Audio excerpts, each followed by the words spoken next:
ہمیں اذان جو ہے وہ سیکھنی چاہیے اور اذان اپنے بچوں کو سکھلائیں۔ اس کے بارے میں 4-5 احادیث آپ کے سامنے پیش کرتا ہوں۔ نبی علیہ الصلوۃ والسلام نے فرمایا اذان جو ہے انسان مسلمان کا سب سے بڑا دشمن شیطان ہے۔ فرمایا شیطان جو ہے، صحیح بخاری میں ہے، جب اذان کی آواز سنتا ہے ہوا خارج کرتا ہوا بھاگتا ہے، وہاں تک بھاگتا ہے جہاں تک اسے اذان کی آواز سنائی نہیں دیتی۔ آج کے مسلمان نے شیطان کو کس قدر رسوا کیا، یا اس کے ہاتھوں سے خود رسوا ہو رہا ہے اس کے پیچھے لگ کر۔ یہ چیز ہے جو کھڑا کرتی ہے اور جو دشمن کو زیر کرتی ہے اور جو انسان کو فتح دلاتی ہے، وہ کیا ہے کہ اللہ کے نام کو وہ بلند کرے۔ دوسری بات، رسول اللہ صلی اللہ علیہ وسلم نے فرمایا المؤذنون اطول اعناق یوم القیامہ۔ بندہ چاہتا ہے نا دنیا میں مجھے بھی کوئی مرتبہ ملے، مقام ملے، اور بندہ سمجھتا ہے کہ مقام شاید یہی ہے، کوئی V8 میرے نیچے آئے گی تو پھر ہی مجھے کوئی مقام ملے گا۔ نہیں میرے محترم بھائیو، المؤذنون اطول اعناق یوم القیامہ، نبی علیہ السلام فرماتے ہیں قیامت کا دن ہوگا، ساری مخلوقات جمع ہوں گی۔ فرمایا جو مؤذن ہیں ان کی گردنیں، ان کے مرتبے سب سے اونچے اللہ رکھ دے گا۔ المؤذنون اطول اعناق یوم القیامہ، سب سے اونچے مرتبے کن کو ملیں گے؟ جو مؤذن ہیں، جو اذان دینے والے ہیں۔ اس سے آگے ایک اور روایت میں آتا ہے، رسول اللہ صلی اللہ علیہ وسلم ارشاد فرماتے ہیں المؤذن یغفر له بمد صوته۔ مؤذن جو ہے جب وہ بلند آواز سے اذان کہتا ہے، اس کے بلند آواز سے اذان کہنے کی وجہ سے اللہ تعالیٰ اس کی مغفرت کر دیتے ہیں۔ المؤذن یغفر له۔ اور دوسری بات وَيُصَدِّقُهُ مَنْ سَمِعَهُ مِنْ رَطْبٍ وَيَابِسٍ۔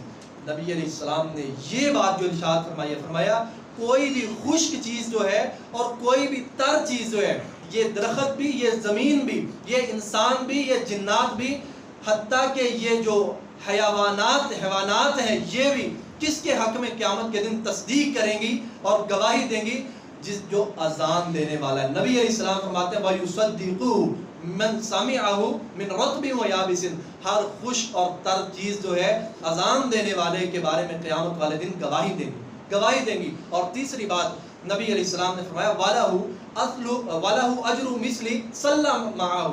جو اذان دیتا ہے اس کے بعد مسجد میں 10 لوگ آئیں، 50 لوگ آئیں، اذان دینے والے کو نماز پڑھنے کا اپنا بھی اجر ہے۔ 50 لوگوں نے نماز ادا کی ہے، اس کے اذان کہنے کے اوپر وہ آئے ہیں، نبی علیہ السلام نے فرمایا ان 50 کو اپنا بھی اجر ہے، ان 50 کا اذان دینے والے کے کھاتے میں اللہ اور اجر داخل کر دیتے ہیں۔ یہ کون ہے جو اذان دیتا ہے؟ آخری 2 احادیث ہے، رسول اللہ صلی اللہ علیہ وسلم ارشاد فرماتے ہیں ایک بات یاد رکھنا، اسلام نے منع کیا، یہ توحید کے منافی یہ بات ہے کہ انسان یہ کہے کہ میں فلاں چیز کو پا نہیں سکا، مجھے فلاں چیز مل نہیں سکی۔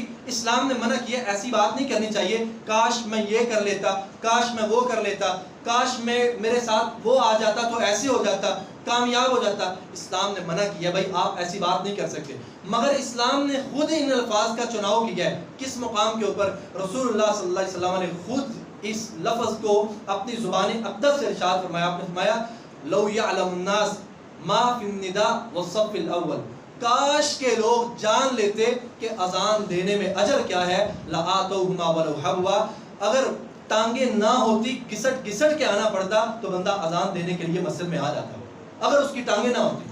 اگر آپ نے کاش کے لوگوں کو لو یعلم الناس، کاش کے لوگوں کو پتہ چل جائے۔ اور میرے محترم بھائیو آخری روایت یہ ہے، نبی علیہ السلام نے فرمایا، صحیح مسلم میں ہے، اللہ بکریوں کے اس چرواہے کے اوپر خوش ہوتا ہے جو پہاڑ کی چوٹی کے اوپر اذان کہتا ہے اور نماز پڑھتا ہے، اکیلے ہی ہے، اس کے ساتھ اور کوئی نہیں ہے۔ اللہ بکریوں کے اس کیا مثال، یعنی ہم کیا سمجھتے ہیں بکریاں چرانے والا ہمارا معاشرہ اسے کوئی سٹیٹس دینے کے لیے تیار ہے، مگر اللہ کے نزدیک جو ہے ان لوگوں کا مقام اور مرتبہ ہے جو اللہ کے پیغام کو آگے پہنچانے والے ہیں۔ فرمایا اللہ بکریوں کے اس چرواہے کے اوپر خوش ہوتا ہے جو پہاڑ کی چوٹی پر اذان کہتا ہے۔ پھر اللہ فرماتے ہیں میرے بندے کی طرف دیکھو، مجھ سے ڈرتے ہوئے اذان کہہ رہے اور نماز پڑھ رہے، گواہ رہنا میں نے اپنے اس بندے کو معاف کر دیا ہے، میں نے اپنے اس بندے کو معاف کر دیا ہے۔ میرے محترم بھائیو احادیث، واقعات، آیات اور بھی ہیں۔ ایک بات یاد رکھیے گا جو شروع میں کہی تھی، کہیں اس غلط فہمی میں نہ رہنا کہ نمازیں چھوڑ کر دین کو پسے پشت ڈال کر ہم بھی جو ہے نا وہ سچی محبتوں والے اور کل کو انعام لینے والے بن جائیں گے، یہ غلط فہمی ہے۔ جو بندہ بے نماز ہے اللہ کی رحمت کا وہ مستحق کبھی بھی نہیں ہو سکتا۔ اللہ تعالیٰ سے دعا ہے اللہ تعالیٰ قرآن و سنت کو سمجھنے اور اس پر عمل کرنے کی توفیق عطا فرمائے۔ وآخر دعوانا الحمدللہ۔